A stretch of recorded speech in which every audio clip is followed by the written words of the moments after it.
இது ஒரு awareness video. நீங்க மாம் டு பியா இல்ல பிரெக்னென்ட்டா இருக்கிறீங்களா? அப்போ இந்த வீடியோ உங்களுக்கு தான். பிரெக்னன்சி டைம்ல சுகர் வரும். அத ஜிடிஎம் சொல்லுவாங்க. ஜிடிஎம்னா கெஸ்டேஷனல் டயாபெட்டிஸ் மெலிட்டஸ்.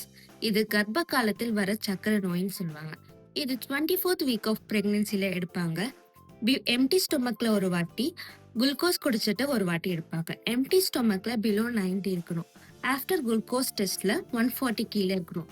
இதுல அதிகமா இருந்தா உங்களுக்கு ஜிடிஎம் இருக்குன்னு அர்த்தம். நீங்க ஓவர் வெயிட்டா இருந்தா, இல்ல பிஃபோர் பிரெக்னன்சில பேபி 3.5 கேஜி மேல இருந்தா, இல்ல உங்க ஃபேமிலி ஹிஸ்டரியில அப்பா, அம்மா, க்ளோஸ் ரிலேட்டிவ்ஸ்க்கு சுகர் இருந்தா, உங்களுக்கு ஜிடிஎம் வர சான்ஸ் ரொம்ப அதிகம். நான் மிஸ் பண்ண கண்டிஷன்லாம் உங்களுக்கு இருந்தா, நீங்க பிரெக்னென்ட்டா இருக்கிறத தெரிஞ்ச உடனே டாக்டர் கிட்ட இத பத்தி கன்சல்ட் பண்ணுங்க.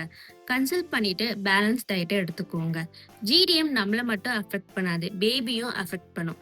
பிரெக்னன்சி டைம்ல கிரேவிங்ஸ் வரதான் செய்யும். ஆனா நம்மளுக்கு ஒண்ணுனா எது வேணா தாங்கிடலாம். நம்மளால பேபிஸ்க்கு ஏதாச்சும் ஆச்சுன்னா நம்மளால தாங்க முடியாது.